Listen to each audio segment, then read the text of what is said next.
Where are all my friends? Sitting down with Thomas Falcone, who is fresh here from New York City. The honor of having you in LA. Yeah. Well, hey, thank you for letting me sleep on your couch. Yeah, bro. It's cool. You're here for a cool reason. Yeah, a very cool reason. Yeah, you and Adam cooking up the big dreams. We're cooking. Yeah, but this, there's a lot other stuff going on outside of just that. Yeah. But yeah, I feel like we're always working on something. Yeah. Like I feel like all of our friends essentially are always working on something that, like, whether or not you know of it, like everyone's always got something on the back burner. Like Adam and I have been working on this for, a few months now, but nobody really knew. Like there's some stuff that I'm working on that like nobody really knows. And like, I'm sure same with you and like same with like, all of our friends, which is like kind of cool, I think that our friendship or friend group doesn't need to necessarily tell everyone about what they're doing. Yeah, that's true. There's always like the 3-month buffer or like whatever that is. Yeah, it's like yeah. So yeah, there's always stuff going on, which is cool. Yeah, it's like I think this is the perfect time for us to do this as well because we definitely have known each other for years now. Yeah. Probably and I've seen 2010. Sounds about right. I think so. I'm pretty sure 2010. Probably or 2012 maybe. Somewhere I remember like that has to be the window just from like the tours that we were on. And, I feel like honestly everyone that I had met from that era of my life is, obviously one of the most insane periods of my life. Like just getting into the music industry at that age. Yeah. Of like, I think I was 19. Yeah. But I think I was just friends with everyone. And like I still am, I'm like still really out there, but like. But I absolutely remember like meeting you and you just being the social butterfly. Well, it's funny because, even Adam's like, oh, dude, like you're like so sociable. And, he kind of has that weird, little quirkiness to him. Yeah. But like, I'm still to that, like still like that, which is kind of crazy. It's a trait though that I really admire, right? Yeah, like to be able to come in somewhere and just have that you're kind of like that too though. I feel like we kind of have a bit of it. For sure. I mean, I think I have that New York like loudness, like I curse a lot and like, whereas like yours is a little different to an extent. Do you feel me on this though? Have you ever met somebody where people are like, you guys are so alike, and there are certain people that have like the outgoing energy, and I either like instantly gel with them and I'm like, you're my fucking guy, or I'm like, I don't trust them. I agree. Certain times, two outward people, it doesn't work, and I'm like, I don't know about them. Yeah, because you need that balance. Honestly, it's like even with like boyfriend girlfriend situations, it's like. You can't have two crazy outgoing people. I mean, you can. Yeah, but you need a little bit of yin. Yeah, no, for sure. Now and then, no, I love that. Yeah, two us's connect. And I feel like that's what happened. Sorry. But what I like to do to kind of start it off is anybody listening that isn't familiar with your career, what you do, just a super brief explanation before we get into like your story of what you do. Sure. Yeah, I've just been, honestly, for the past 10 or so years, been kind of involved in every aspect of being a content creator, down to like helping with creative direction stuff, down to producing DVDs and docuseries and this and that. Like you name it, I've done it in the creation or in the content creation world. Yeah. But essentially, I would just call myself, I guess, just like an artist or something, or whatever. But, I mean, it is kind of hard, right? It's hard to title that. It's hard. I mean, there's jobs nowadays that you can technically do everything. Yeah. And I feel like I try not to limit myself when it comes down to those type of things. Like even down to, people go, oh, can you do that? And myself being the crazy maniac that I am, I'm like, oh, I'll do that. And then like knowingly, I've never done that. And then I prove myself and then I learn and like, I talk to my peers and stuff, and like, I think that's the coolest part about being an artist and having people trust you. It's just like you don't need a role to like, really corner yourself into like a room or anything, So I don't really know what to categorize what I do, but if it has to do with photography or art or videography or like content creation or anything with artists and music in general, I've probably done it. I feel like that's a really good way to say it, and I also think that role is constantly evolving and evolving quickly. Yeah. So the way that you just explain that kind of says it. It's like to just be like, I think that nowadays you need more. I think that like nowadays you need to be able to like learn and adapt to certain things because, like I actually had this conversation today that you can't really just do one thing nowadays. Yeah. It's like the media is evolving and everything is evolving, very rapidly in the last 10 years since, you and I started touring. And then it's like, how do I excel and how do I learn that? And I think just the only way to do it is to actually go out in the field and do it and just agree to things that you probably wouldn't feel comfortable doing to begin with. Well, and that's how I learned like half the things I've done. It's amazing because I just do it. I struggle with this though, of like jack of all trades or master of none, right? Like, exactly. Yeah. So part of me is like double down, become impeccable at one thing. Sure. But I think if you take that too literally and you say, I am going to be the best at black and white photography or something like that, it can be like, well, yes, you're amazing at that, but you could also say that you're a creative and that you're in a certain area like music, but you're even bigger than that. Yeah. But just to be like, I can make stuff. For sure. In this, I can make I mean, I've done a lot of stuff that like I did and I hated and not a lot of people know about. Yeah. But you know, trial and error, honestly. Like it sucks because recently I've done a few video projects that I've produced and put together. And they will never see the light of day. Really? Oh, dude, it's so sad. Oh, you're probably so many hours. And they're done. Oh, you have no clue. Yeah, for like pretty big artists. And I was like, God, what the fuck? I know. But it's cool because then like, I think eventually, or, because I have showed a bunch of people what I have done. Yeah. Like friends and stuff. And they're proud of me. And I think that's like the most that I can ever ask for is like my peers to just be like, wow, like you did that. But if it's never going to come out, like you still have that under your belt. The experience is the best part about it. Right. Like you learned it. And now you're going to be that much better with whatever does come out. Exactly. But like, just like say that. Like, it's like, I think that says it. I think the way you explain that is really cool. And I think that mastering all of that as one is the thing to master. I don't think it's saying photographer. I think it's saying I can create stuff. Yeah. And I think being great at that is the thing to be in this day and age. For sure. So that's technically what I have been doing. Yeah. And now it's growing. We'll get into it. But like you're kind of branching out to be a little bit more of like an enterprise or like entrepreneur. Yeah, like an entrepreneurial. I don't think there's really much stopping anyone. Yeah. And I think that's kind of the cool thing about where we are and like where I'm at with my career is that, I've had a lot of goals and I've accomplished those goals, but why settle?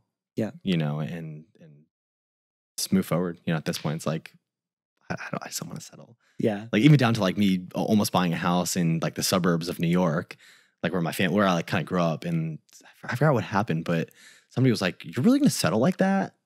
And I was like, "Interesting." Yeah. So I moved to Brooklyn. Oh shit. And like it's been chaotic, like a good chaotic. Because I'm like meeting people and like doing stuff all the time, and it's just like a different breed than just being comfortable. Yes. I think that when you put yourself in a slightly uncomfortable situation, you can do really cool things. Yeah, exactly. And you force yourself to do those cool things, and like that's even down to like real life stuff, not just work in general. So. I love so that. I've forced myself to do. I mean, this is this obviously a lot. But So let's get into your story a bit because I want to come into all of this, and I think that what you just said is a common theme in your life, though, where you push that. Yeah. So I want to hear it, and I'm also stoked because there's pieces of your career that I haven't known as in depth, right? So as you tell this story, there's pieces where I'm sure I'm going to be like, "Yo, shit, you did this, you did what?" Like, I'm really excited for that. So. Where I like to kind of start is just like where you found your thing. Like, I don't know, maybe middle school, whatever. Maybe it's finding music. Maybe it's finding your first camera, whatever that is. But like where you found it was pretty much just like, so, I mean, it's funny because I've told the story a good amount of times, but I feel like every time I tell a story, there's always a few more people that just don't know. Yeah. So I used to play football and used to wrestle in high school. Oh, wow. Like I was a captain of both my teams. So much more like athletic side. Oh my God. I'm like, it's crazy because maybe a month ago, it was very nice out in New York City. Yeah. And a bunch of our tour friends were playing softball. Yeah. And I feel like they kind of made jokes about me, like, oh, like, I feel like Falcone's good at softball. And like when I said like I was like the MVP, they were like, yo, like you should join our summer league. And like it was so long story short, it was very funny. So I'm pretty athletic. And then like I'll take credit for that. Okay. And so I was playing football and wrestling when I was in high school. And then I was just categorized as like a jock. I was a captain of both teams. Whoa. There was like D3, like it's not a big deal, but like D3 schools were like looking at me being like, oh, you should come to our school and like we'll give you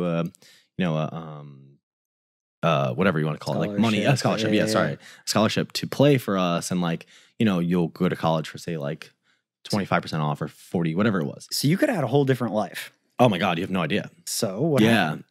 It was just weird because like I just hated being looked at like this jock dude. Like it was such a traditional like Friday Night Lights type of situation. And I started going on MySpace and just finding these weird bands that nobody literally still to this day has ever heard. Yeah, MySpace was so cool for music discovery. It was so easy. Like nobody in my middle school or high school ever did that. Yeah. And I found like this niche that like there was a different community of where these bands in New Jersey, because I grew up upstate New York, like it was just like this culture and like this community that I saw. And I was like, wow, this reminds me of, say, like a sporting event. You know, people would go and they would be friends with like 20, 30 people. And then they were meeting people and then they were having fun. And then there was music involved. And I was like, wow, this is like mind blowing to me. Yeah. So I loved it. And then, I would obviously, so my parents would drive me out to New Jersey, like Hackensack, Hoboken, all these like little towns, which are not too far from Manhattan as well. But I was, 16, 17. So I didn't really have a way of transportation. And they were like, all right, well, this weekend we don't have anything going on. We'll just drive you out there. And I think the first show that I ever took my mom to, it was me, my mom, and my brother. It was called Hamilton Street Cafe. And I was like, Mom, it's like a cafe. Like you could have a tea and relax and watch like a soft band play. And she wore, not like a nice dress, but she dressed up pretty nice. And she gets there and she's like, this is the loudest place. Like, this isn't like, it was a rock show, dude. Yeah. It was a rock show in the size of like dude, it was it was so sick. Yeah. And I was like, yeah, this is awesome. But my mom is there thinking it's like a cafe, like someone with an acoustic guitar. Totally. But that's like what those shows were. Exactly. Right? Exactly. It was like some random cafe that you could convince to let you hook up to. It was like $5, dude. Yeah. It was like $5 to go. My mom was like, cool, I'll get like a pastry and come with you. I'm like, yeah, whatever. Perfect. So that's what I would do on the weekends. And then, or at least some weekends, because obviously football was Friday night, Saturday we'd be off, Sunday we'd be off, Monday practice. Oh, so you were still in both. Oh, yeah. So then it got to the point where, I was doing both Monday through Friday, sports, practice, whatever. So then I started dressing a little bit different because I was going to these shows. I was meeting all these people wearing like skinny jeans, girl jeans, whatever, like fedoras, growing out their hair. Yeah, I was like, that's cool. Yeah. I was like, that's cool. And, traditional upstate New York people, not upstate, it's an hour north of Manhattan. It was pretty preppy. Everyone went to Abercrombie and this and that. I just never really got into that vibe. Yeah. So I was like, man, I'm going to be like a rebel, and I started growing my hair out long because I saw all these other dudes growing their hair out and et cetera. And, I started wearing skinny jeans and fedoras and this and that. What year is this? Oh, man, 2000. Had to have been 2007 through 10. Yeah, that was like, it was like my freshman scene. It was my freshman year of high school into senior year of high school. Yeah. So every Friday was our football games, and you would have to wear your jersey to school. And I would legitimately wear, and I have pictures somewhere, skinny jeans. Yeah. Like tight as fuck. Yeah, we would go to Plato's Closet and just get girl jeans. That, Vans, yeah. My football jersey, and like a fedora. And people were looking at me like, what? Yeah. But then it was weird because I had it was like two different lives. Yeah. Like you're painting this picture where like it's both. Seriously. So it's really interesting because I was captain of both teams, wrestling and football. And I would go on the field and people were like, dude, this dude's an animal. Like legit, like an animal. Like, the intercom guy would, number 34, Thomas Falcone. And, it was all the time. But then on the Saturdays or Sundays, I would try to go to as much local shows as possible. So I was like trying to like get involved everywhere I kind of could because I knew eventually football and wrestling was not going to last forever. Yeah. So long story short, loved it. I remember telling my athletic director, like, hey, I'm going to go to school for art because somewhere down the line, I fell in love with like my mom's little like point and shoot camera. I brought it to shows. I started like taking pictures, but it wasn't very serious at all. And the next step was college. So I was like, I'm not going to go to football and waste my time. So I applied to like, I got like a new camera. I started doing like portraits of like these bands, etc. And then I did not go to college for football or anything or wrestling. Damn. So that's like where you kind of like, yeah, that's where I was kind of like I separated it. And I was like, this is going to be it. And I'm not going to play ever again. Yeah. And it was like a big leap of saying no to something I was so used to. Like, this is like phase one of me being like a like in my mind, like I'm going to do something that no one else is doing. Like, yeah, you know, it's like, because like nowadays, you know, I feel like a lot of people do that respectfully. Yeah. But I feel like back in the day, it was very frowned upon. It was. And like my family supported the hell out of me for sure. They were cool with it. But no, it would be different if there was 5 kids doing it. Yeah. There was no kids doing it. Especially if you were legit good at sports. Like a lot of people will be like, yeah, I loved it, but I just wasn't good. So this happened, or I got hurt, right? Like it was the opposite. I wasn't good at photography, but I was good at sports. That's crazy. So everyone was like, dude, you know, it was like a pretty talked about thing. Like not in my town, but like, you know, my mom's friends would be like, oh, like what's Thomas going to go to school for? And she would say like, oh, he wants to go for photography. And it was fine. Like my parents supported it. Yeah. They were like, yeah, like, realistically, he's not gonna be a pro football player or wrestler. Like, let's have him live out a dream or like have him learn something. Meanwhile, this whole crazy concept of like, yeah, let's get rid of arts in high school was slowly becoming a thing, because I don't know if you really follow like public education or anything, but I don't. So that's the first thing that they always cut. Oh, yeah, you hear that a lot. Arts. Yeah, dude, you hear it everywhere. So that was like my, yo, I'm going to do this because who knows if I'll ever be able to do it my entire life, because, you know, my kids won't be able to do this. Damn crazy. Yeah, super crazy. So, I mean, that's another story of like what I eventually want to do when I'm like 60 is like become a teacher. And like bring like arts back to school. And like, you know, there was even a time period where like I wanted to donate like cameras to like my high school. And so it's crazy. We'll talk about it. Yeah, that's cool. I still want to do that. I still want to do that. So, so you decided you go into arts, and then that's college? Yeah, I went to like a 2-year trade school, which I did not get any degree or anything. It was just like a certificate situation. I went for 2 years. What were you studying specifically? Photography. It was like a very small. There was probably about 50 kids in my class. Here's a question. Yeah. I mean, I think that you're very technically good at photography now. Yes. Okay. Yeah. Do you think that, because a lot of times people will complain that they didn't learn things from school and it was a chore. However, you're this kid that's very aware that arts might not be available. You were great at football. You were great at wrestling. Yeah, wrestling. Yeah. Totally spaced there. Yeah. But like you very intentionally make that decision and went to school for something that you kind of wanted to learn. For sure. Do you feel that you learned some like really core things in that? Yeah, I think I learned. Do you think that the practical application of just doing it's kind of weird. So I explained this to a good amount of people because I feel like it's a very popular question for any photographers nowadays that, you know, it's like, do I go to school? And I think the most important part about it is that I probably learned more about myself than I ever probably would have on my own. Like, yeah, you can learn the technical stuff on YouTube, etc. Yeah. But I learned more about what I wanted to do and like, you know, move forward from there. Like, rather than listening to people be like, oh, well, this work sucks. Like, I'm like, no, well, this is what I like. This is what I like. This is how I see things. This is like my favorite color palette, whatever. Yeah. You know, and I think that's kind of made me who I am today, because there was a lot of people telling me, no, like that's wrong. Yeah. Interesting. Yeah. So it like really discouraged me and I hated it. Whoa. But that was a part of the process. Yeah. Like they wanted everything to be a certain way, a very like corporate way of photography. And I was like, no, like that's not art to me. Like technically speaking, you don't need to follow any guidelines in any type of art. Right. You know, you live your life. Yeah. And there's actually, it's funny because I always bring it back to this painting that I have on my wall. I have a few paintings on my wall, and every single person that comes to my apartment, they perceive it differently.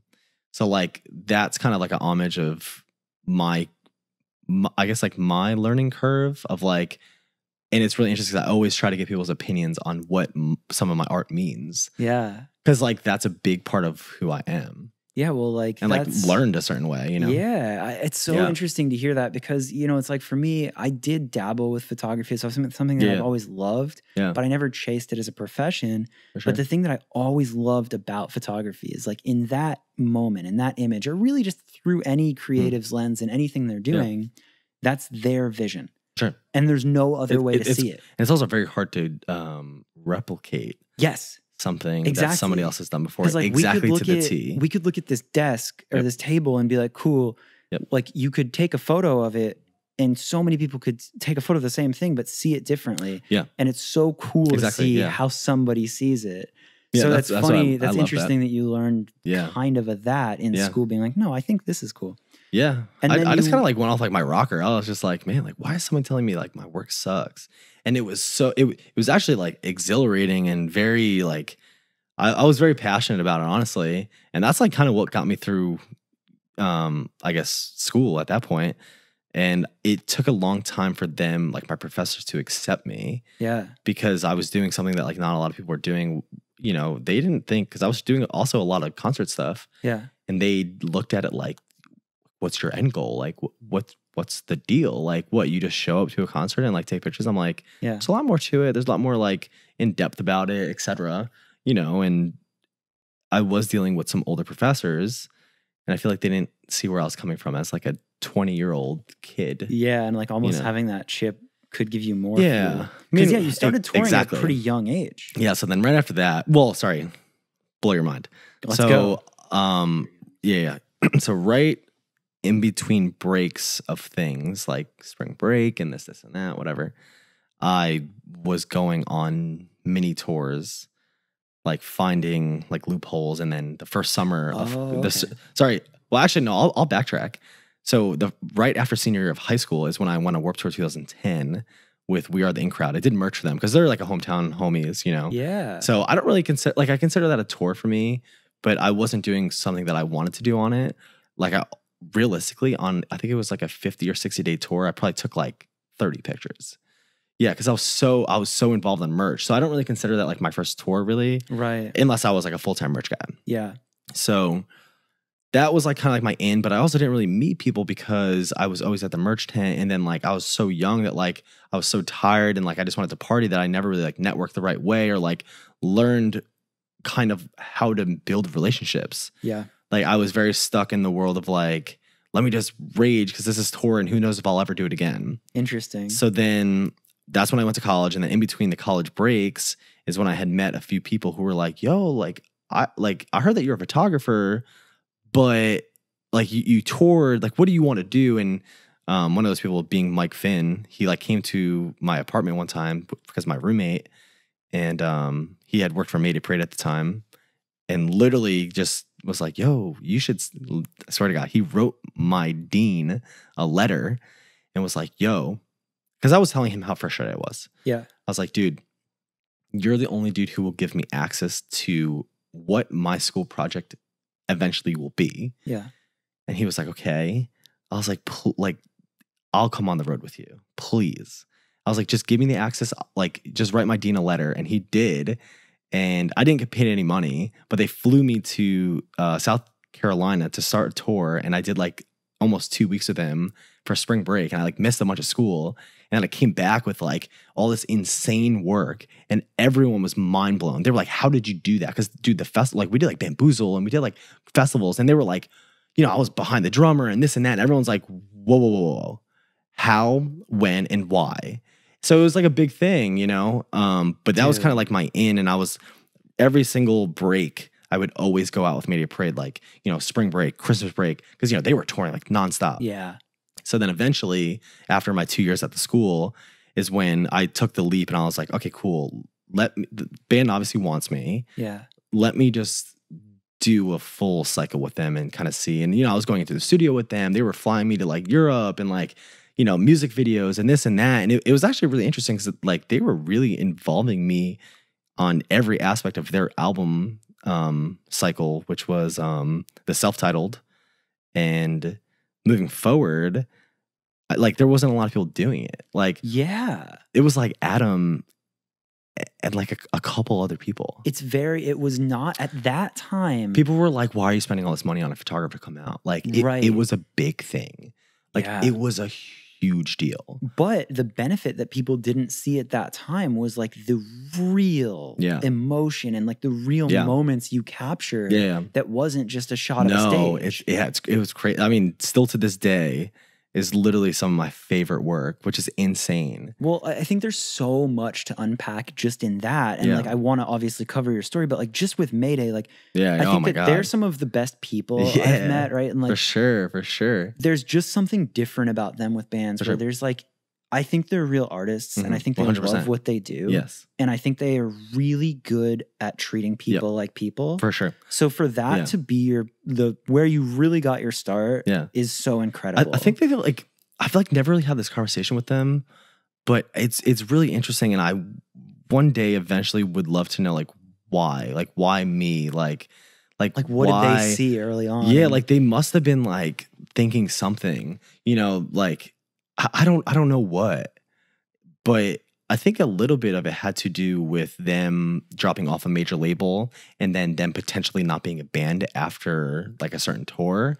So like not that they almost broke up, but like it was definitely like very, we might not make it situation. And then they put out self-titled, and that's when I was there. So I documented the whole thing, and I was just like, whoa, this is very, like it's a very emotional period for this band. And they brought me on the whole thing, and I was so young, I didn't really like get it. Yeah. But I was getting these emotional photos, and it really grew me as an artist because they let me. Dude, my camera was everywhere. Yeah. Like, it was like I have some of my favorite pictures to this day still. Dude, and like everything about that, like the mutual respect. Yeah. Because I think that that was a lot of people meeting you for the first time. 100%. And you were so well introduced, right? Like they introduced you with so much respect and love, and your work spoke for itself. And that was just such a perfect storm of like respect and good work being done, and the time and like just everything about that. It definitely could have went like crazy. Yeah, it could have went so left field. Yeah, and like still to this day, and like obviously we'll talk about a little bit more, but I have never had an artist like I feel like I've just been put in the best situations possible. Like I've never worked for a shitty person. That's so like fucking because cool. Every artist I've ever worked for, it's been a long, like I was a Mayday Parade for 3 or 4 years. Yeah. All Time Low for like 3 years. Like and moving forward, it's a loyalty thing too. And I think that I've been put in the most unbelievable situations my entire life. I couldn't ask for more. I've never had a bad tour. That's ever. So I've never had crazy. A bad tour my entire life. Swear. So yeah, like it is really interesting because I feel like there was a piece of Mayday Parade that wanted me out. They didn't pay me much, but it was definitely like we really like this kid for some reason. Yeah. You know, like I was like the little brother of the camp. Yeah. I'd be like, guys, like let's go out and like do stuff and like have fun. And like I feel like I've re-energized the camp to an extent. Yeah. Because they came off such like a high and then a low. And then I came on and I feel like that might have been it, maybe. I've never really thought about it. I've never asked them, honestly. That's I would be so curious to hear their It's interesting though, but like long story short, I mean, fast forward to now, 10 years or 7 or 8 years later, Derek stayed at my apartment for like 4 or 5 days a couple weeks ago. Oh yeah, we FaceTimed. So like, yeah. So yeah, it's like, they helped me out for a very long time. And long story short, he didn't need to stay in my apartment. He was like, yo, I might get a hotel. Like, I was like, bro, why don't you just stay with me? So I made him breakfast. We made drunk food. We did that. I took him around the city. Like at this point, I'm able to give back to him in case he needs anything. It's actually kind of crazy because where I live, it's maybe like 3 blocks from where a lot of tour buses park in Brooklyn. Oh. And dude, it is probably the most insane feeling that people come over to my apartment for like breakfast. Like Neck Deep has came over, the whole band and crew. All of them have done laundry at my apartment. All of Mayday Parade, all of the main, dude. A lot, and like it's such a crazy feeling. I'm just like, yo, come to my apartment. I will feed you. I will give you this, like whatever you need. Yeah. So it's like, it's one of those things where like, I feel like a lot of people did things for me when I was very young that like, I knew one day I could hopefully give back, whether it's like make them breakfast or something. And I'm finally able to like, I feel like slowly give back to like the people that helped me grow and like, give me a job, like technically, That's so fucking cool. Isn't that crazy to think about? It's so cool. Yeah. Can I tell you a really funny Mayday Parade story before we continue? Sure, yeah. Is it a story about cabbage and you or something? No, it's about you. It's a story that involves you. Wonderful. That is one of the funniest stories in my Wonderful. life. And I was trying to be cool in front of you, and it had the funniest repercussions I have ever had. Okay. Let me paint you a picture and see if you remember the night. Okay. Salt Lake City. Yes. The venue that has 100 venues inside of it. It's called In the Venue. Yeah. But they've also changed the name 100 times. A million times. Yeah. There's the upstairs and the downstairs. Yeah. Got it. The labyrinth of venues.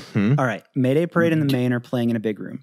you guys were in the smaller room. The small room. Yeah. Yes. I'm on tour with Set It Off. Yes. I actually don't even remember who we were out with. I don't remember either, but okay, I remember the show. We crossed paths because we didn't know each other at that point. Yeah. I think like Dan, I think we ate a hot dog after the show together. Well, that's the story. Oh. It wasn't a hot dog. It was tacos. Okay, it was tacos. Yeah. And I was trying. It was the night of my 23rd birthday. Correct. And I've never like drank heavy, but like I've also never like claimed edge or anything. I'm just like rarely drink. But that night, like it was like the perfect night. We're all drinking. And you and I are both mad hungry. And I was like, bro. There was a bunch of people that went with us, though. Yes. Oh, yeah. It was like me, you, Dan. Yeah. A bunch of people. But it was you and I. And there was, so we're getting tacos. And you're like, you had never had them. And I'm like, these are the best tacos I remember you telling me about this. Ever had. And I was like, you have to come with us. Yep. So you're like, all right, cool. We go there. Yep. It's close to the end of the night. I remember. And I don't do well with hot salsa. And you're like, so what do I get? And I was like, dude, it's all good. You can't go wrong. Yeah. I'm trying to be all cool, like a local. I love this. You know, I do it so much. Like, oh, my taco spot in Salt Lake City, Utah. Not even from there. Yeah, exactly. I like accidentally put what I thought was like the mild, like pico. Yep. And it is this fiery, evil lava sauce. Hey, that's what you get. I know. So I eat them and I don't say anything. And I normally probably would have just like thrown them away or called a mulligan, whatever. But I didn't want to look like a bitch in front of me. So I put them down. I put these tacos down, Tom.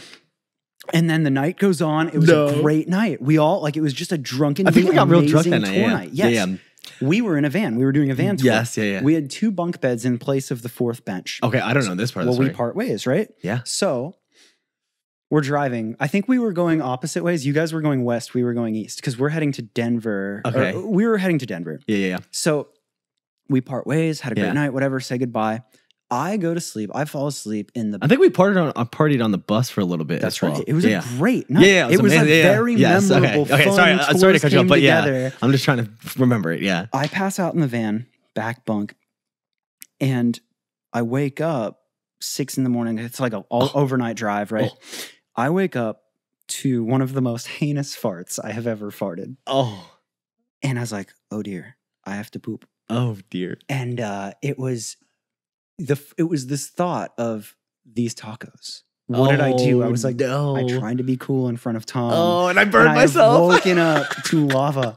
And the first thought that I had as I think I turned 23, I was like, I can't have the first thing that I do as a 23-year-old man be shit my pants in the back of a 15-passenger van. Oh my God. And it happened all because I was trying to be cool in front of you, Tom, that's so ridiculous. With the salsa. Hey. So here's a full little I don't think you ever told me that story. No, I don't think but I do remember that night really well. So I have a pretty crazy story about that night as well, but I don't know if I should say it.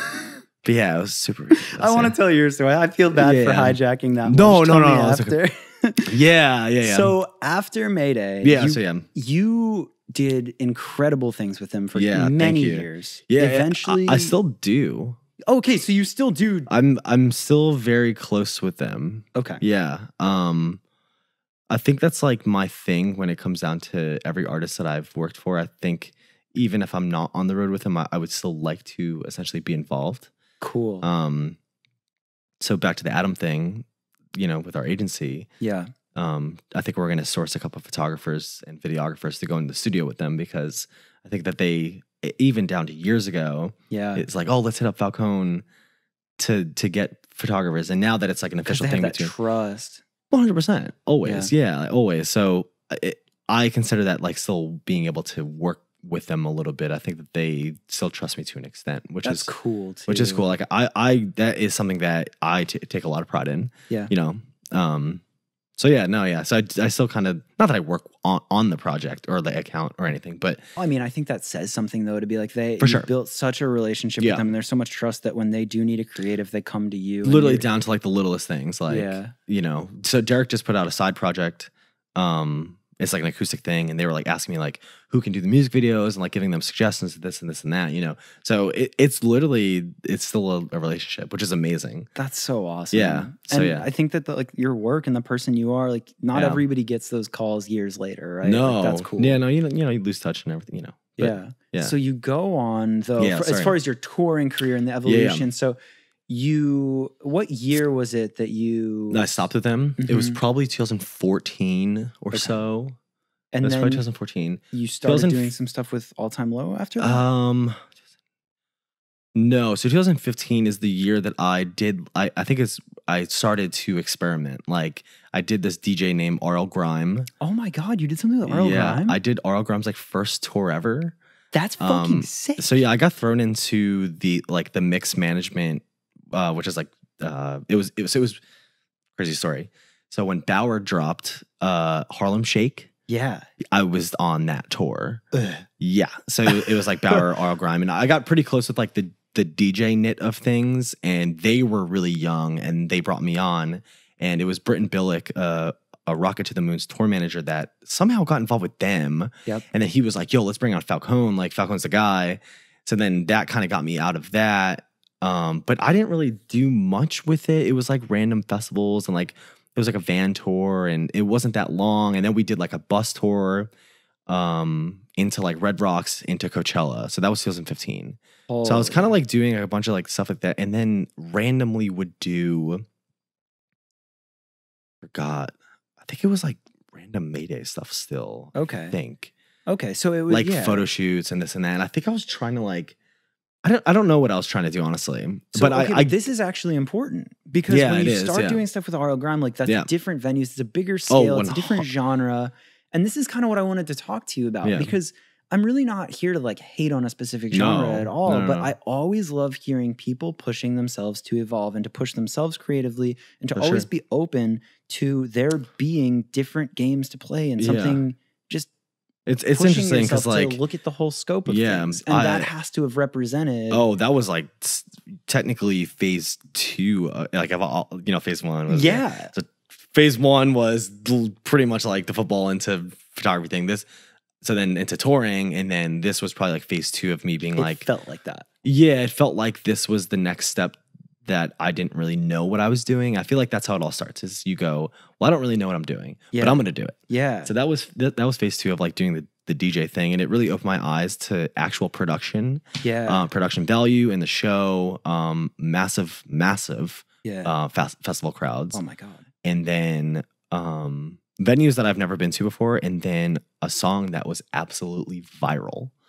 Like so yeah, it opened my eyes to like a different scale of things that wasn't, and this is when EDM was just hitting. Yeah. So it was becoming a slow thing. And I don't think when I left Mayday, everyone was like, what is Tom doing? Like, that's so weird. That's why I'm so intrigued in this, because like it was like that thing of like, I was like, you do such great work with them. And this is like, exactly. This gap. Like, I didn't know that. I didn't know it was RL Grime. I didn't know all this stuff. Yeah. And then it felt like out of nowhere, your work was just on this level where I was like, what in the fuck so is happening? We kind of talked about this off the podcast a minute, but so that was when it hit me so obviously all the Mayday Parade stuff was pretty branded heavily with black and white. Yeah. And I think I talk about this a good amount with people and just, interviews, podcasts, whatever. Yeah, don't like, if it's been covered, like. No. It's very important. Like, okay. Like cool. like I will say until the day I died, but like, all the stuff I did was black and white, legitimately was only getting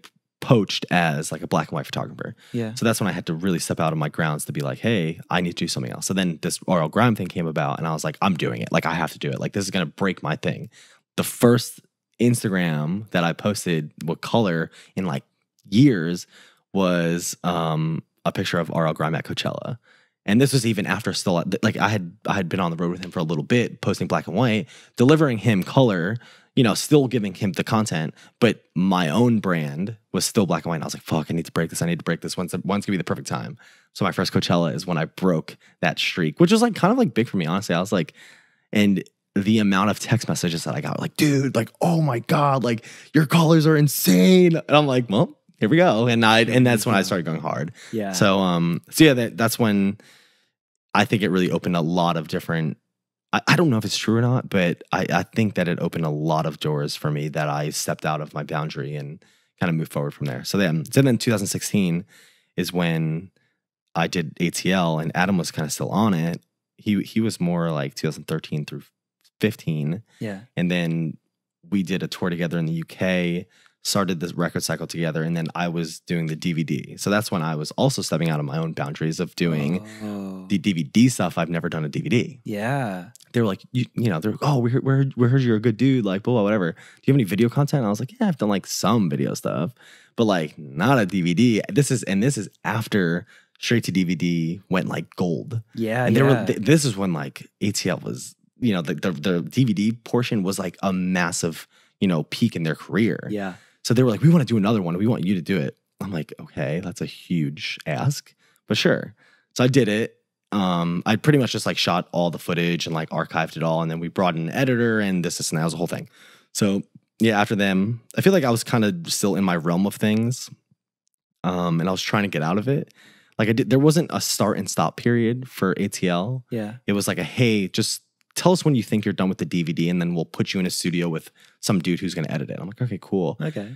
So I kind of had to like cut myself off because, you know, eventually it's like, hey, we've been on the road for 4 years. Like, you know, so it's going to be the best DVD, I promise. Give me another year. Yeah, exactly. Yeah. So like, I think it took my own well-being to be like, hey, we need to stop this project because I need to creatively work on other things that I want to do. Yeah. So did the DVD.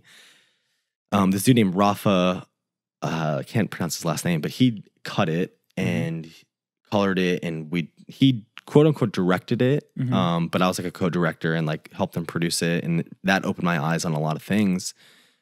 Because he did all the interviews and stuff, he logged all the footage, so he taught me a lot of things that I literally probably wouldn't have never have known if I never was in a room with him for 3 weeks in Phoenix at his house. Whoa, which probably taught you a lot on like the video side. Everything. Yeah. Everything. Like this dude, so he's the dude that did like Avenged Sevenfold DVDs. Like he's done like 8.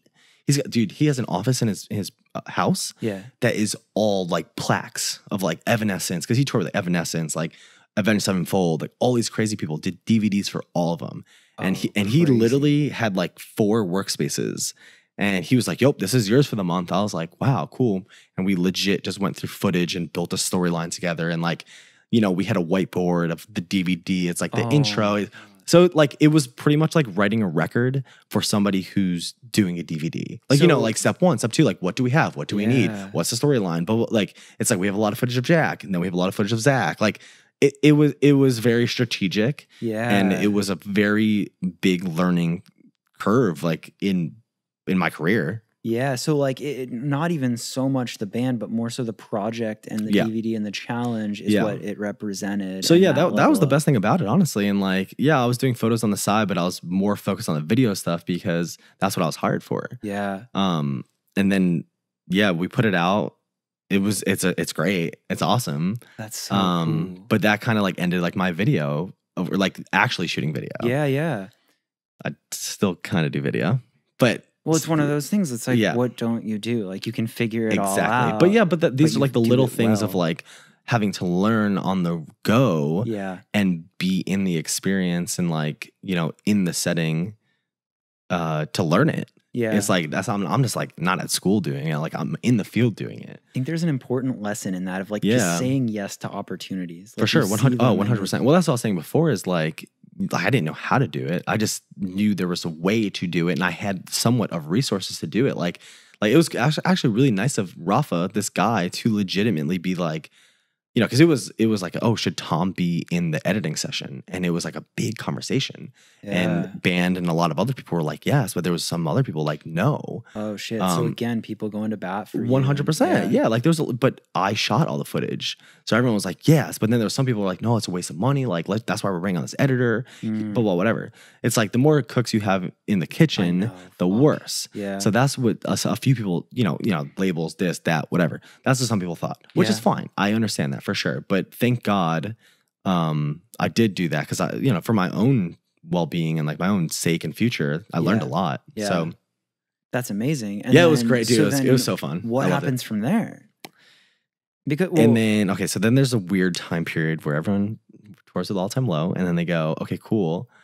What do we do from here? Because that's, I would say, the top of the scene. Besides like a Day to Remember. So it's like, what do we do? We, you know, when Adam and I were out, we did dude, arenas like with ATL, like it was insane. Like 13,000, 15,000. We did Wembley Arena together. Like it was insane. Yeah. Like still to this day, mind blowing to me that ATL did that and Adam and I were there. So yeah, so I think there's like this tier of, because I feel like ATL really brings a lot to the table with helping their crew and like putting our names out there to like benefit us because they know that we're hard workers and our work ethic is there. I feel like any person who works at All Time Low really thrives. Like anyone who works for them, it's just some like magical thing that like they get successful. And it's funny because the band knows it. They're like, oh dude, they know it. They're like, yeah, like we put people on, like they love it. Like right now their tour manager who toured with them when we were with them is doing Pharrell. Yeah, like Flyzig? Flyzig's with Kygo, but Brian Southall's with Pharrell. Oh my God. So like, and there's more people that like, you know, thrive and it's a cool outcome. Nobody really knows why. But so then after that is when I got presented, or I got hit up by another band that I will not say. Yeah. And I was kind of like going through the motions at this point. Yeah. I was like, okay, cool. I did ATL. Yeah. This is the same size level band. It was an arena. No, sorry, it was amphitheater tour. It was their amphitheater tour, and finished the cycle with All Time Low. DVD gets put out. I get the offer. I confirm the offer. I was kind of just like, man, it's like a whatever, you know. I just didn't feel it. It didn't. No, I was just like, man, like this is not really worth my time. Not really worth my time. It was worth my time. Yeah. It was fine. I was like, oh, it's good money.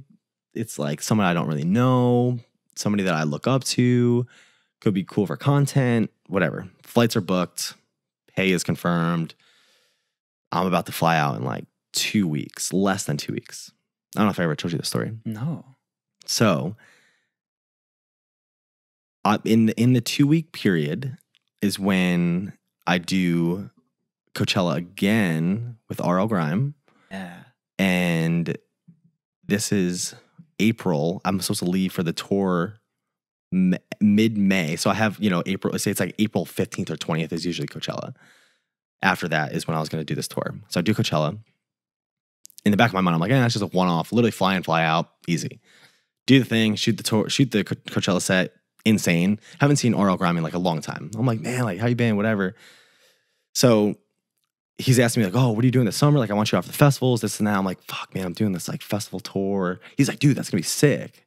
I'm like, yeah, I guess, you know, cool. You know, it's like a big tour, amphitheaters, whatever. I'm like, it's whatever.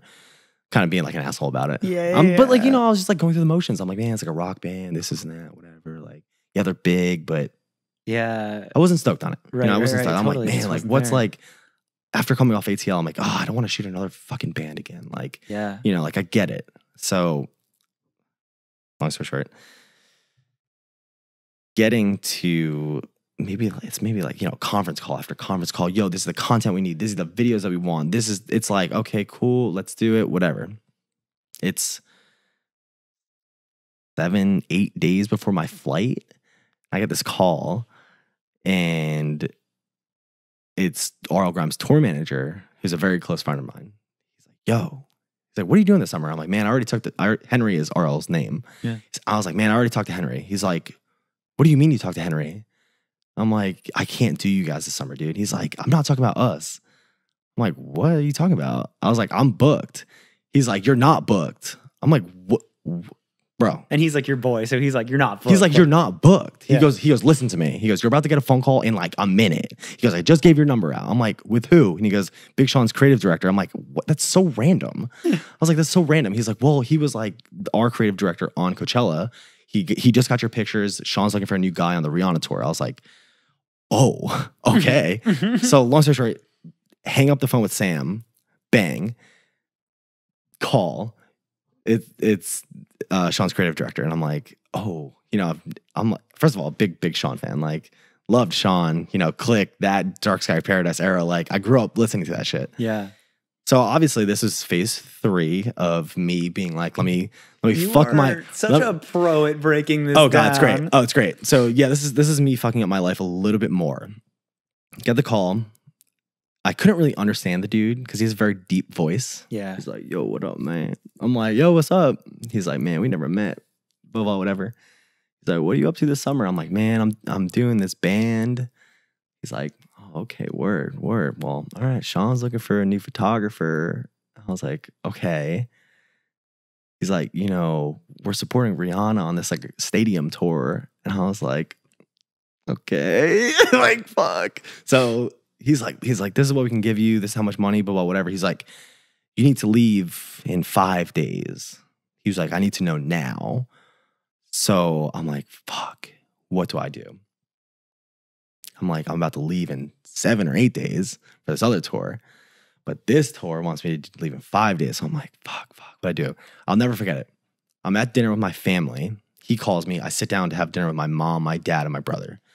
And I tell my mom, I'm like, yo, I need to figure this out now. Like, to make a long story short, 1, I need a replacement if I'm going to do this. Yeah. 2, I need to talk to every party involved so everyone's happy. So I'm like, let me make a couple calls first. So first call I make was Mike Finn, who was Mayday Parade's tour manager when he brought me on. I said, OG. I said, what do I do? He goes, what did he say? I forgot what he said. Fuck, what did he say? Something along the lines of man, you got to fuck up your life to like figure out some certain things in your life. You know what I mean? Or something along those lines. He's like, get it a little messy. Yeah. He's like, what? It's not going to hurt. Yeah. You know what I mean? It's whatever he said, but yeah, it's like if you consistently do the same thing over and over again, like you're not going to grow as a human being or creative. Wow, cool. So it's just something along those lines. So get off the phone with him. I'm like, well, didn't really get the answer I wanted to because he's telling me to do this thing. I'm like, fuck. Second person I call, Mayday Parade's merch guy, T-Money. Oh my god. I go, I know you've been in this situation. Please tell me what I do. Same answer. I'm like, God fucking damn it. Like nobody's giving me the, because I just wanted the like, wanted that safe answer. Yeah, I'm like, man, someone fucking tell me I'm fucking up right now. Talk to my parents, and they're like, well, what's the deal? Who's this rap dude? Who's this other band?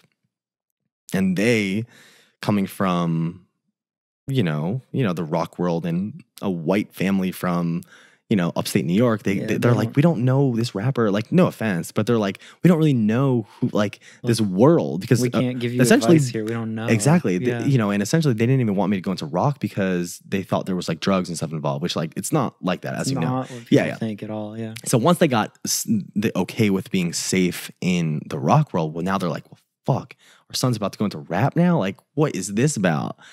And so they were kind of like, I think that they brought it down to like money and like business and financials and stuff like that, where Sean was obviously the upper hand on that one. So then the next step was to tell both parties. So the first step would be to tell the band's manager or to email everyone involved, like, because they have a creative team at management. They have tour manager that booked my flights, then business manager that I would technically owe money to because they paid for my flights. Then 3, the sponsor people that I was supposed to be shooting. Dude, it was a whole thing. Like, this was a full on thing. Yeah. I send one email out to like everyone. Hey man, like, some other commitments, or I still have the email, whatever it was. I said something really nice. Send it, yeah. I didn't say any names. Yeah. I didn't say I'm bailing for another tour. I didn't say anything along those lines. I just said something else came up. I'm going to give you guys a replacement. Just give me a day or 2 to figure that out. All my prior commitments will be fulfilled and we'll call it a day. Yeah. Instantly get a call. Instantly. Management ripping me out. What the fuck? This, and that. And I step outside on my parents' porch and I'm like, oh my God. Because at this point, like, I would love to say the band, but no, it doesn't matter. Yeah, it doesn't matter. It's in the back of my mind. I'm like, I'm burning a bridge. Like, what am I doing? I don't even know if it's gonna be worth it. Like, who knows? I'm trying to think about the future. I'm trying to think about my career. I'm trying to think about a lot of things. Yeah, hip hop. Like, I've never done it. Yeah, who knows? Who even knows like what's going on? At this point, I haven't even confirmed with creative director that I'm doing it. So, because I just wanted to make sure everything was good with this band. Wow. I felt so bad. Yeah. But it's like, hey, if this is giving me the call being like, I'm trying to book your flight right now, then it's a lock. Because that's how we roll. It's like, hey, if you tell me something's about to get locked, let's do it.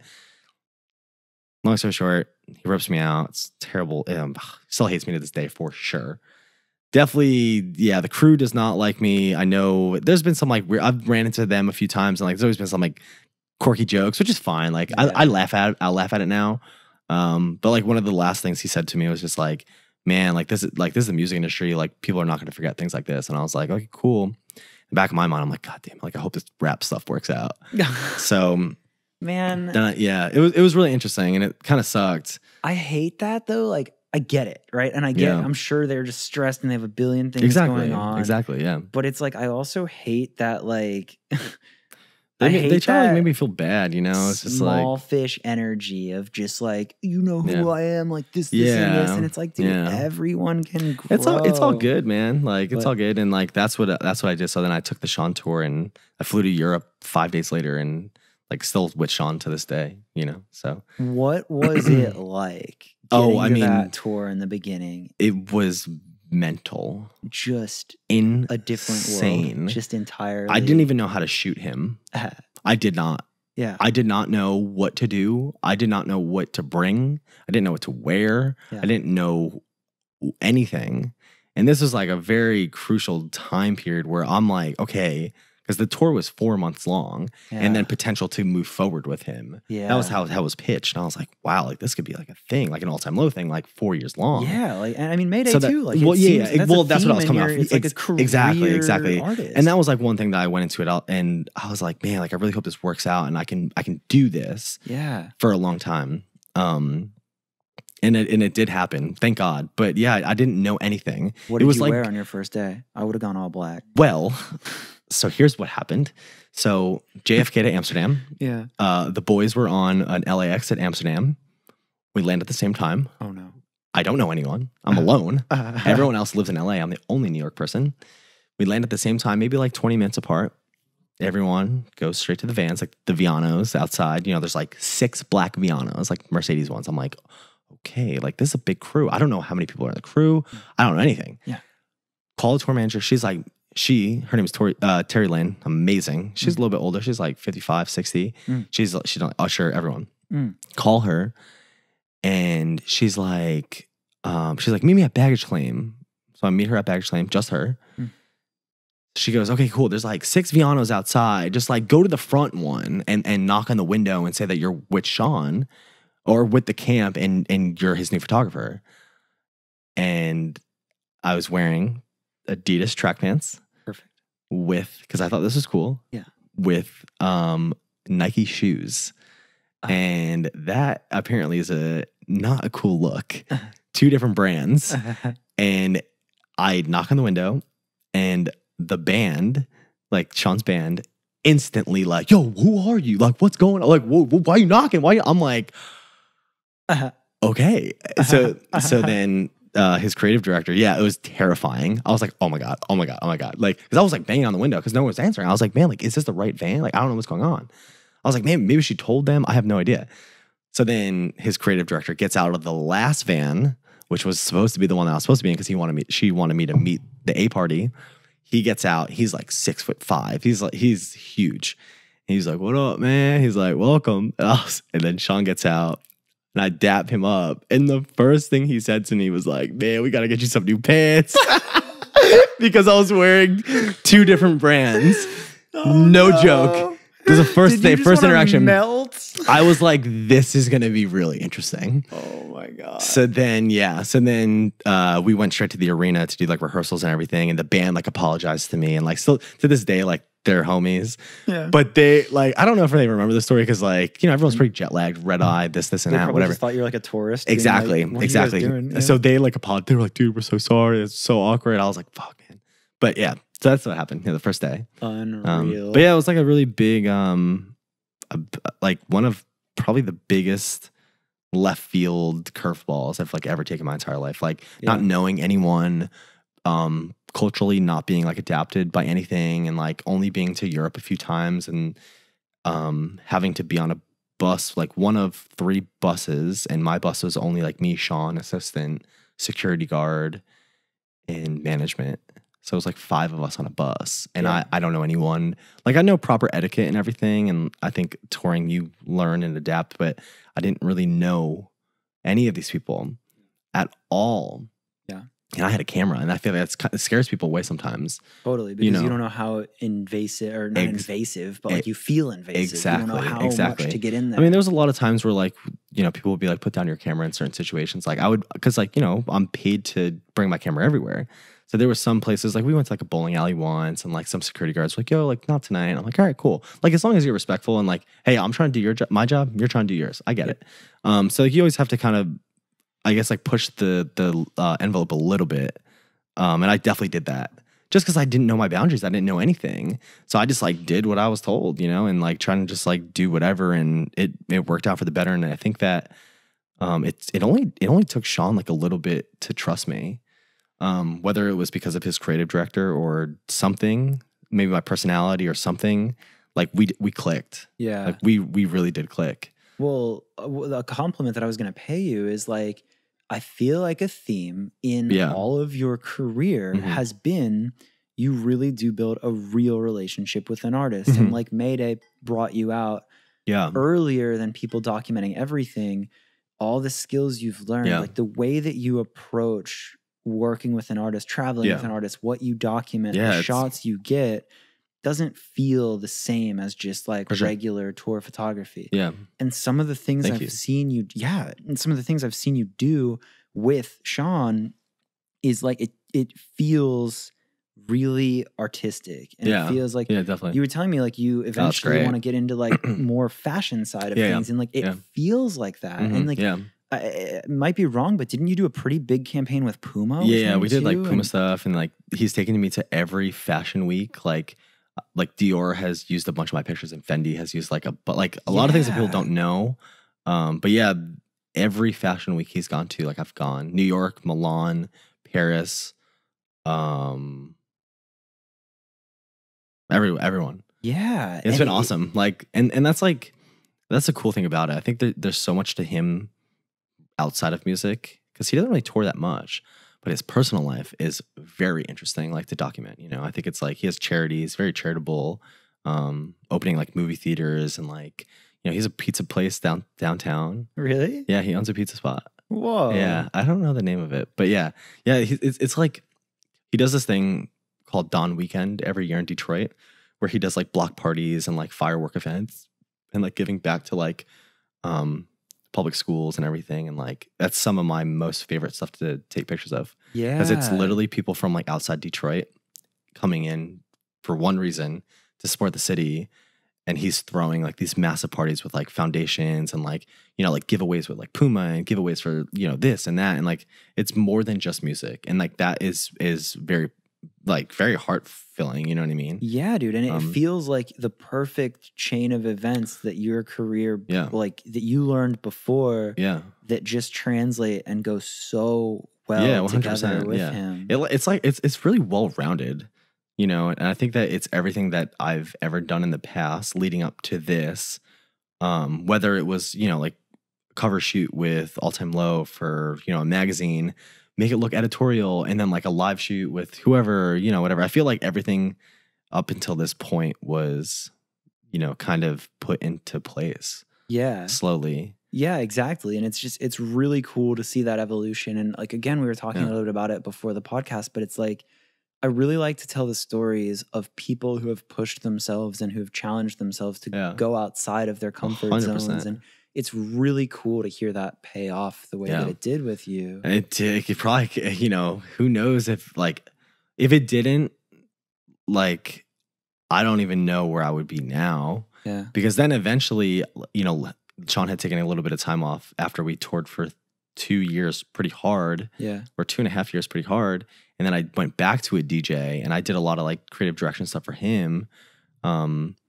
So then I kind of like I still just didn't go back to rock. Like I still like bounced around even more. Yeah. Because I felt like there was even more stuff. Like I feel like there still is even more stuff. You know what I mean? And like there's some other stuff that I've been kind of working on a little bit. But yeah, there's like why get comfortable? Right. You know what I mean? Like I don't know. It's just like it's so weird to me that people do that. And I think that that's like, it's such an interesting thing because I think you have to have that authentic drive and curiosity to want to push that. Yeah.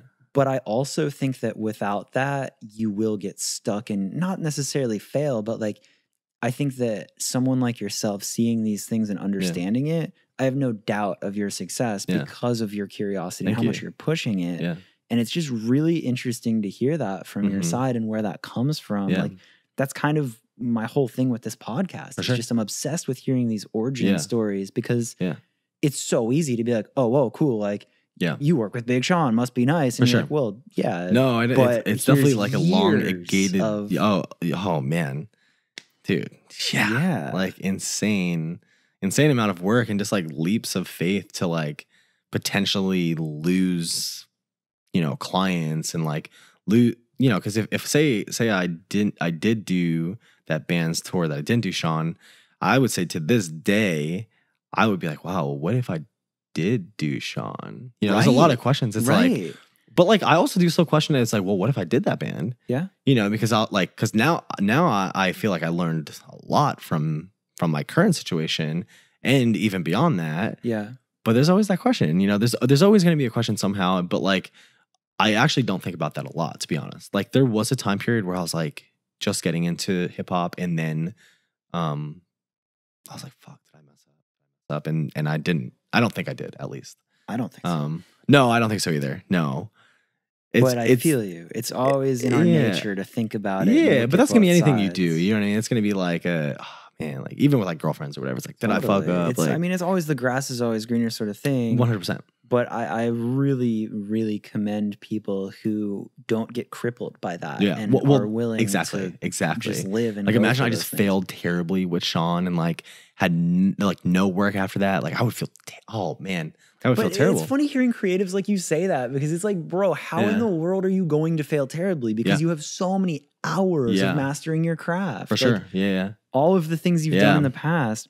So it's interesting. We have another piece that I kind of want to make into a separate actual podcast or segment because it's really a cool thing on its own. But not only are you still working with Sean and doing that, but like we said in the beginning, you're starting to do a little bit more of the entrepreneurial side of not so much just trading your time and your hours of a creative as work, but more so building something bigger. And you started working on an agency with Elmakias, where you're placing people and you have this entire this massive community of creatives. And you can put them in any place. Massive community of like clients too. Like between Adam and I think that because I think that was the initial. Like, okay, like how many times do people ask you for creatives, and like how many times a week do people ask you for creatives? And we were both like, well, we should make this a thing and make it pretty official. Yeah, and on my end, like, because I was more on like the label management side, how many times am I in a spot where an artist last minute needs somebody, or my colleagues are asking me, and it comes down to like, I don't know, who do I follow on Instagram? Exactly, like, and it's like there has to be a better way. No, so oh, dude, I think that what you're doing there is really exciting, and I want to talk specifically with both of you guys on that. Yeah, let's do that. But it's a really cool, like, next step in the evolution. Maybe that's part 4, right? Like, honestly, yeah. And it feels I think like that it is. Yeah, no, it does. Because if you think about it, like 1, 2, and 3, it's like a storyline. It's like peaking. And then everything that we had worked for, because we've talked about this, obviously, is like, that is why our agency is successful as of now, is because we're putting everything that we've learned from the last 10 years together into one company. And the database is everyone that we've met throughout the time of us working. You have 2 really valuable things that are firsthand trust and firsthand experience. Yeah.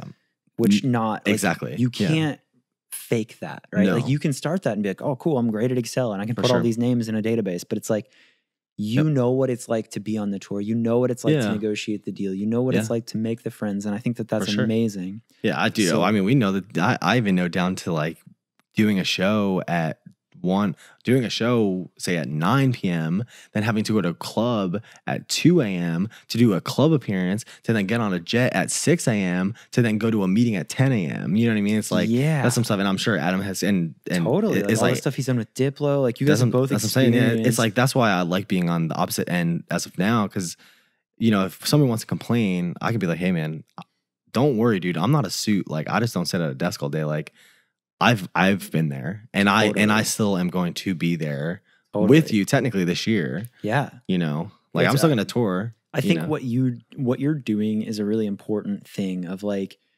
we all kind of have to grow up and brand. I don't have to, but it's just like, there's a drive to do bigger things and to help and to like, for sure. I genuinely get that with what you're doing of like, it's a sense of helping a community and letting the next generation of kids make their mark too. 100%, kids, but just, the next generation. The creatives, yeah. So I think that's really cool. And I guess to conclude this specific episode and like, as far as your story, one thing that I always like to do is, now that you've told the story and kind of brought us up to speed where you're at, I always like to kind of go to this question, and it's, maybe it's hard because it's such a broad one, but if you could go to any spot in your career, any time of like maybe the most doubt where you're just like, what the fuck? Like, is this going to work? What do I do? Like, whatever that spot is for you, where is that? And now with where you're at and what you've learned, what do you tell that past version of yourself? Honestly, I think it was probably like the all-time low stuff. That I like honestly found myself getting way too comfortable in my craft and like social life there, because I was like drinking a lot with them and like partying way too hard. And honestly, I was like forgetting about the creative side of it. And I was just like, oh, I'm just like shooting a DVD that's like fun, and I think I lost a lot of ambition and creativity because I was kind of going through the motions. But I think a lot of people get comfortable in that aspect because they kept bringing me around. And I was like, well, fuck, if they're bringing me around, they like my work, and eventually this project's gonna be done. But am I fulfilled? Like, was my creativity fulfilled at the end of the day? Yeah. And it wasn't. And I recognized that. And that's kind of why I felt the need to get out. Because like, I feel like I can still tour with them now. Yeah. Still to this day. Or like, move on from after the DVD moving forward. Right. And never do XYZ, Right. So it takes a lot of being strong for yourself and just pushing yourself, to be like, hey, I'm better. And to get out of a funk of like, maybe I shouldn't be partying, maybe I shouldn't take advantage of the free alcohol and like that shit. Cause I found myself getting in like slumps where I was like, not like depressed, but I was like, well, like it's a day off. Like, let's get drunk. Or like, it's a small show tonight. Like, might as well just get drunk. Like, I know what they're about to do. Like, jump here, jump there. Like, guitar solo here. It's like you go through the motions. And like, I found myself kind of just like numbing myself to accept what I was doing because I was bored. Yeah, or something, like just like pushing yourself. And yeah. But thank God I caught it, because like now I'll be honest, like I don't drink at all on the road anymore. Damn. Like rarely, very rarely. Yeah, I mean I get that. It's really easy. After ATL, I did not, or now I do not. Like, I mean, it's just a wild life, right? Like it's like everything is available and like everything is free, and it's this weird access to and like you want to have fun, but you can have fun in other ways nowadays. It's like, I'll be honest, like some of my favorite times moving forward after ETL was like going to like Dave and Buster's and like, doing like fun stuff like that and like just joking around or like having like nice dinners and like having a glass of wine and like just like getting to know, one, your subject, and two, your client and friends. Like people that you are like, I don't really know much about, you know what I mean? Yeah. So like some of my favorite things were like touring Europe, like loading TripAdvisor and like looking at the city you're going to the next day and being like, cool, what's the closest? I'm gonna instead walk of being to this hungover until like 2 p.m., 3 p.m., you're like, oh fuck, like, you know what I mean? Yeah. So that I think that taught a lot about, just myself. Yeah. Being on the road, That's cool. That's cool perspective for sure. It's deep. And I tell everyone that. I'm just like, man, don't get caught up in it. Yeah. Like, cause it's there, and like, thank God I was only drinking. Like, right. Yeah. Realistically, like I wasn't doing nothing else. It's such a still wild thing, right? Because like you spend so many years chasing like success and like getting to a level, and then you get to it, and then you can just get stuck in this weird, like, you don't have to push yourself past it. No, so you can just be like, I'm complacent as fuck. And it's a weird spot to get at. No, it is. It's like, oh, I'm making good money. I'm having a good time with my friends. My work is fine. Why change it? Right. So that's when that was phase 3. I was like, all right, well, fuck everything. I'm gonna go crazy. And like, sick. So. But it's cool that you're proof that by doing that, you have this super fulfilled life now, and you have so many opportunities. Like that's a cool example. Yeah, I think I'm still gonna do some other stuff now too. Like even like the Adam stuff is like, our agency is just like another thing that I'm like, wow, I never even well, first of all, it's funny because I have been telling people this, but I feel like more than ever is that like Adam was like a big idol to me. And the fact that, you know, I think a lot of people look up to him still nowadays, and even me, you know, not to be conceited or anything, but it's like when he started touring, I was a little bit younger, and there was a peer group where we were like, wow, we want to be like him. And then the fact that like we own a company right now together is like, yeah, we've been friends for a real long time, but it is a full circle at the end of the day. Like, I don't treat him any different. Like, if I have to yell at him, like, I'll fucking say something to him. But like, you know, it's a cool feeling to be like, wow, you respect me as a creative and I respect you as a creative. And like, you know, we've been through it together, honestly, you know? So like, yeah, there's more that we want to do, and like I want to do even as a photographer or like, you know, anything. So no, it's just fucking cool. I totally get it. That's awesome. I'm so glad that I got to hear this story too. Like this worked out so well. I know. Dude, thank you so much for doing this. Yeah, dude, fuck yeah. Awesome. Well, I brought it up to you. I was like, yeah, I know. To do this? I didn't want to like steal your thunder for this trip. I was like, this is y'all's trip. I was like, I don't want to encroach. And you, as soon as you said it, you were like, I low-key said it to Adam. I was like, you think Falcone would maybe want to do one? And he's like, yeah, I think you would. I love that. And then as soon as you said it to me, I was like, yeah, dude. Cool. I was like nagging you about it today. I was like, yo, so 8 o'clock? That means so much to me though, because like I never want to be the pushy guy. That's I know. I know. So like, thank you for like giving the excitement and being Tom enough to be like, fuck yeah. Well, that's just me being out of my rocker, being like, fuck, like I've drank so much coffee today. I'm like, let's just keep going. Like, let's just keep playing. Like, I know. Well, shit. Cool. Thank you. Yeah, dude. Hell yeah.